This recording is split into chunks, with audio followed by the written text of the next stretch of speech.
붙다가 깨달은 연기법 이중표 지음 제3장 12입처 6. 존재란 인식된 것이다. 부처님께서는 이 세계가 우리의 외부에 존재하고 있는 것이 아니라 우리의 마음에서 연기하고 있다고 말씀하십니다. 이 이야기를 잘못 이해하면 부처님께서 세상의 존재를 부정하고 있는 것으로 생각하기 쉽습니다. 부처님께서는 세계의 존재를 부정하는 것이 아니라 우리와 세계의 관계를 바르게 이해하도록 하실 뿐입니다. 외도들의 전변설이나 적취설은 객관적인 외부의 존재를 일차적이고 근원적인 것으로 보는 사상입니다. 그래서 우리를 이러한 객관적인 존재들의 일부라고 생각하고 자연 대상은 우리와 무관하게 존재하고 있다고 생각합니다. 그러나 부처님의 연기설은 우리의 마음을 일차적이고 근원적인 것으로 보는 사상입니다. 이렇게 우리의 마음을 일차적이고 근원적인 것으로 보는 연기설의 입장에서는 자연세계를 존재하는 것으로 보지 않고 인식된 것으로 봅니다. 뿐만 아니라 자연 대상과 함께 그 속에 존재하고 있는 자아도 존재하는 것으로 보지 않고 인식하는 것으로 봅니다. 12입처의 외입처와 내입처는 바로 이러한 연기설의 입장에서 본 세계와 자아의 모습입니다. 따라서 연기설의 입장에서는 세계와 자아의 본질을 외부에서 구하지 않고 우리의 마음속에서 찾습니다. 그래서 중화함경의 분별관법경에서는 존재의 실상을 찾기 위해서는 마음을 밖으로 내보내 산란하게 하지 말고 안에 머물도록 하라고 이야기합니다. 불교의 선정은 이렇게 존재의 실상을 마음속에서 찾는 수행입니다. 연기설의 관점에서 보면 세계는 나에 의해 인식된 현상일 뿐입니다. 나를 원천적으로 배제하는, 나에게 원천적으로 인식이 될 수 없는 대상의 존재는 무의미한 것입니다. 보이지도 않고 만져지지도 않고 생각되지도 않는 것은 없는 것이나 마찬가지입니다. 자바함경 319에서 일체는 12입처다라고 하시면서 그 밖에 다른 일체를 세우는 것은 경계가 아니기 때문에 무의미하다고 말씀하신 것은 이러한 의미를 표현한 것입니다. 외도들이 논쟁하고 있던 문제에 대하여 부처님께서 지목하신 것은 외도들이 외부의 세계에 우리의 인식과는 상관없이 존재하는 것이 있다는 신념에서 그러한 문제로 다투고 있었기 때문에 그들이 거론하고 있는 세계나 영혼 같은 것이 가상적이며 허구적인 존재라는 것을 비판하기 위해서인 것입니다. 불교의 중도는 이러한 허구적이고 모순된 입장을 떠나 각자 자신의 마음으로 시선을 돌려서 존재의 실상을 찾는 입장입니다. 이러한 중도의 입장에서 보면 대상을 인식하는 우리의 마음을 배제한 채 거론되고 있는 존재에 대한 모든 판단은 허망한 말장난에 지나지 않습니다. 부처님께서 그런 존재의 유무를 문제 삼아 논쟁하는 것에 대하여 침묵하고 중도를 말씀하시는 까닭이 여기에 있습니다. 이렇게 생각할 때 불교의 연기설을 존재론적으로 이야기하면 관념론도 아니고 실제론도 아니며 유심론도 아니고 유물론도 아니며 이론론도 아니고 다원론도 아닙니다.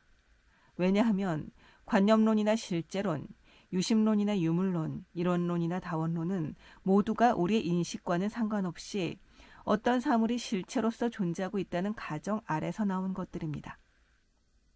흔히들 불교를 관념론이나 유심론으로 생각하는데 불교는 원천적으로 모든 존재의 실체성을 인정하지 않기 때문에 어떤 사물이 실체로서 존재하고 있다는 가정 아래서 나온 이들 사상과는 본질적으로 다른 것입니다.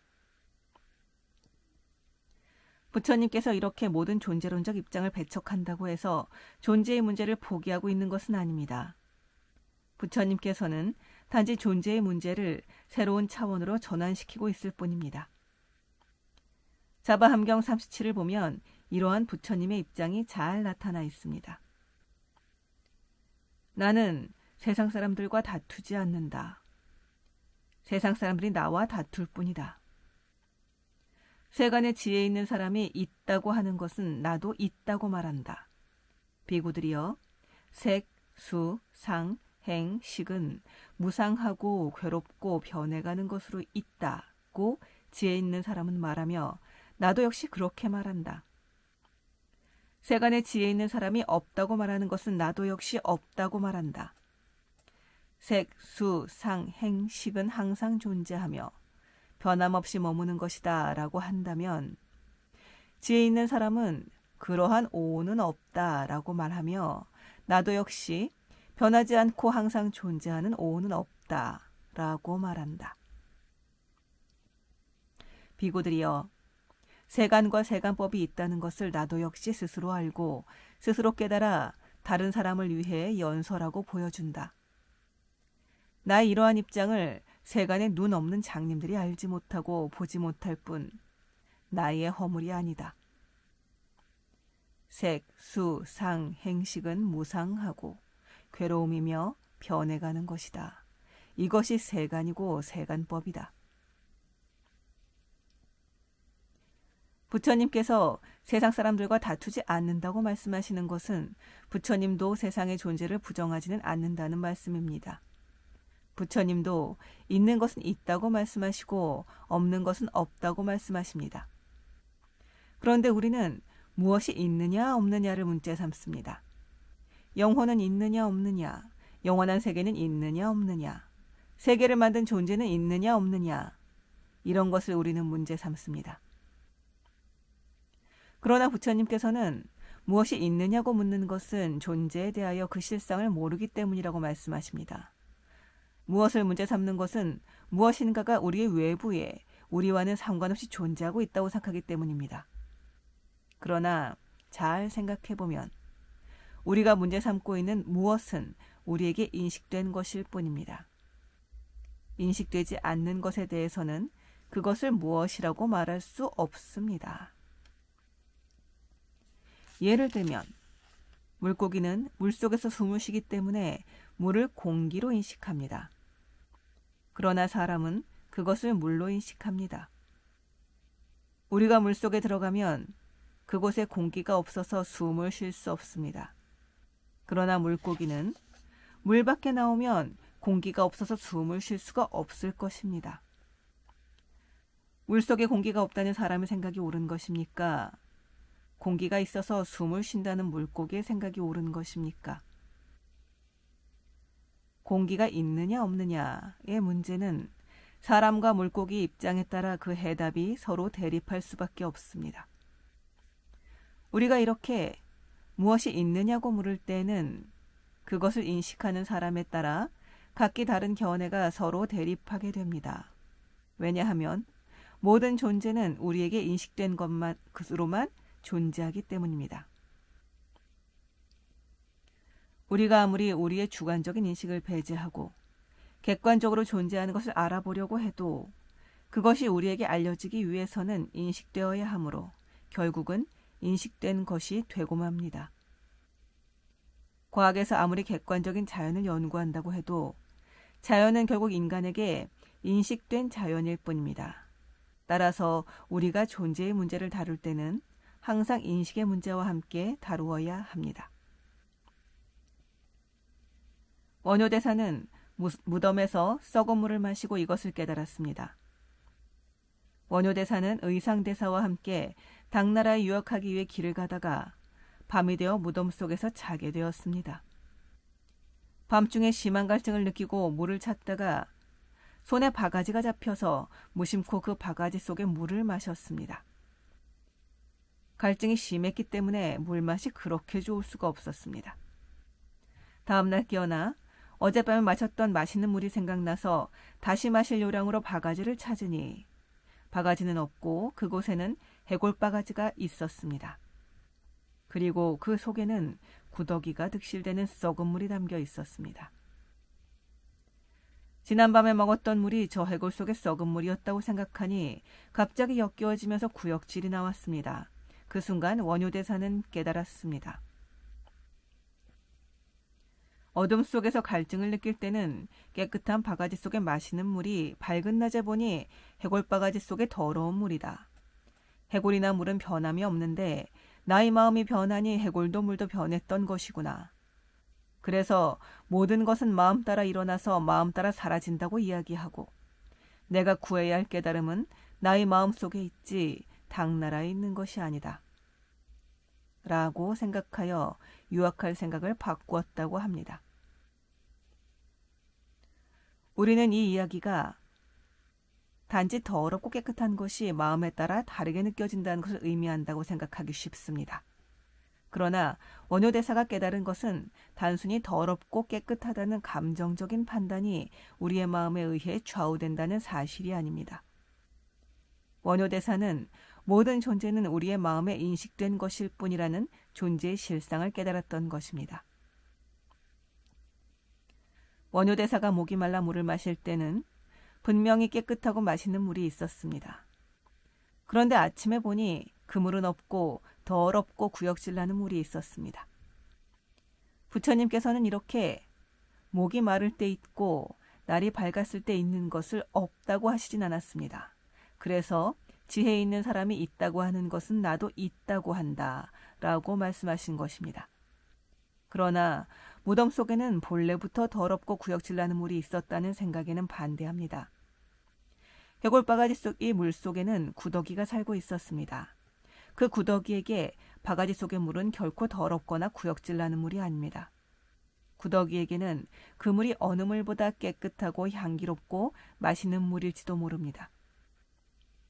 우리가 깨끗하다고 인식하고 있는 물 속에서는 구더기가 살지 못합니다. 그 물이 구더기에게는 더럽고 구역질나는 물인지도 모릅니다. 따라서 본래부터 더럽거나 깨끗한 물은 이 세상에 없다고 할 수 있습니다. 그래서 부처님께서는 본래부터 깨끗하거나 더러운 물은 존재하지 않는다는 의미에서 지혜 있는 사람이 없다고 하는 것은 나도 없다고 한다 라고 말씀하신 것입니다. 부처님께서는 이렇게 무엇이 있느냐 없느냐의 문제는 잘못된 것임을 밝히고 있습니다. 그렇다면 우리는 어떤 것을 문제 삼아야 할까요? 부처님께서는 우리에게 인식된 존재가 어떻게 해서 그렇게 인식되는가를 물어야 한다고 말씀하십니다. 원효대사에게 해골 속의 물은 어떻게 해서 마시는 물로 인식되었을까요? 그리고 아침에 그 물은 어떻게 해서 구역질나는 물로 인식되었을까요? 그 물은 본래 더럽고 구역질나는 물인데 목이 마르고 어두워서 마시는 물로 잘못 인식되었다가 아침에 밝은 빛을 통해 더러운 물이 바르게 인식된 것일까요? 그렇다면 해골 속의 구더기는 왜 그 더럽고 냄새나는 물 속에 살고 있을까요? 더러운 줄을 모르고 사는 것일까요? 그렇지 않습니다. 우리는 경험을 통해서 삶에 도움이 되는 것은 깨끗하고 좋다고 생각합니다. 그리고 이 생각을 지닌 채 이 생각에 상응하는 것을 깨끗하다고 말합니다. 원효대사가 목이 마를 때는 그물이 목마름을 해결해 주었기 때문에 그물은 원효대사가 깨끗하고 좋다고 생각하는 것에 상응했습니다. 그래서 그물은 맛있고 깨끗한 물로 인식되었습니다. 그런데 아침에 보니 그것은 자신이 더럽다고 생각하고 있는 생각에 상응하는 물이었습니다. 그래서 그 물은 더러운 물로 인식되었던 것입니다. 구더기가 그 속에 잘 살고 있는 것은 그 물이 구더기의 삶에 도움을 주었기 때문입니다. 그 물은 구더기에게는 어떤 물보다 깨끗하고 좋은 물입니다. 이렇게 우리에게 인식되는 모든 존재는 우리의 삶과 관계에서 우리에게 인식된 것들입니다.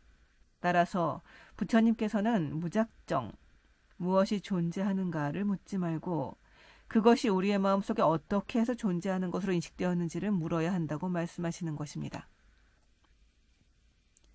존재의 문제는 무엇이라고 물어야 할 문제가 아니라 어떻게라고 물어야 할 문제입니다.